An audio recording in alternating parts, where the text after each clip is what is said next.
Most Érsekújvártól kissé keletebbre megyünk, mégpedig Losoncra, ahol szintén voltok az ünneplésre.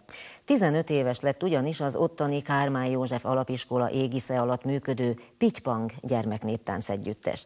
Az iskolában 1990-ben délutáni szakkörként indult a néptáncoktatás.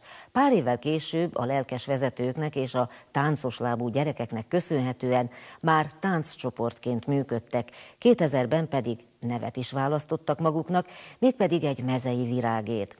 A Pittypang gyermeknéptánc együttes azóta sok sikert könyvelhet el magának, amelyet hazai és külföldi fellépéseken, fesztiválokon ért el.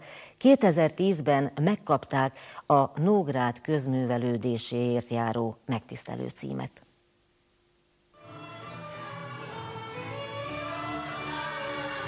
Dunántúli, Mátyusföldi, Szilágysági, Nyírségi, Gömöri. Ezeknek a tájegységeknek a dalai, táncai, népviselete nem ismeretlen a pittypangosak számára. A 15 év alatt 10 tájegység folklórját sajátították el. A csoport 1999-ben szülői segítséggel alakult, Kertészné Habodász Nóra és Ibosné Kukta Henrietta vezetésével. Először dunántúli játékokat és táncokat vittek színpadra. Az első koreográfiát mi magunk készítettük Ibos Henikével. Egy régi kis japán kazettás magnón összevágtuk a zenét, a konyhában Henikénél kiléptük, hogy körbe-körbe hány taktus, hova jobbra, hova balra. Nagyszerű, megtanítottuk a gyerekeket, március 15-én fölléptünk a Redutába, a gyerekek kimentek a színpadra, énekeltek. A magnó szólt, csak más ritmusban énekeltek a gyerekek, mint ahogy a magnó szólt, totális káosz volt, mi Henikével a fejünket fogtuk, rettenetes volt, de akkora tapsot kaptak a gyerekek, hogy ez ilyen új erőt adott nekünk. A másfél évtized alatt rengeteget fejlődött a csoport. A sikeres pályázatoknak köszönhetően profi táncpedagógusok és koreográfusok alkalmazására is lehetőség nyílt. A sok hazai és magyarországi sikeres megmérettetés közül fontosnak tartják a Dunamenti tavaszt, ahol a szerkesztett népijáték kategóriában kétszer nívódíjban, egyszer pedig külön díjban részesültek.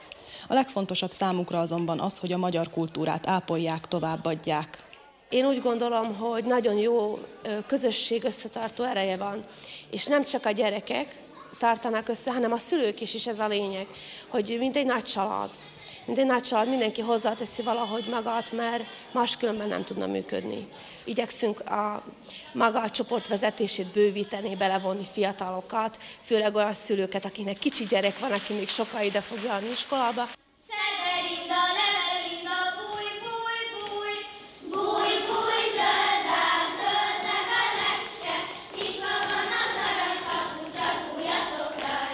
A csoportvezetők szerint a korán elkezdett rendszeres tánc, gyakorlási és fellépések rendkívül pozitív hatással vannak a gyermekek egyéniségének fejlődésére. Így már óvodás koruktól kezdve betekinthetnek a próbákba. Akinek pedig megtetszik a néptánc, 9-es koráig maradhat a csoporttal. Így volt ezzel Bolyós Zsolt is, aki végig táncolta az alapiskolás éveket, azóta pedig a Folk LC népzenei együttes tagjaként húzza a talpalávalót. Alsó tagozatosokként ma így nagyon tetszett a bottal való táncolás és a gyakorlások, meg azok, hogy amelyik lányok tetszettek, így közelebb lehetett hozzájuk kerülni, szóval ez ilyen jó élmények voltak. És ahogy így egyre idősebb lettem, akkor így ma megértettem, mit jelent az, hogy pittypangos lenni. Sok mindenre megtanított, szorgalomra, kitartásra, becsületre, és megértettem azt, hogy a sok gyakorlás után milyen édes a fellépéseken szóló taps, meg a dicséret. Az évfordulós ünnepségen is zengett a vastaps. Ez és a rengeteg elismerés erőt ad a csoportvezetőknek a folytatáshoz.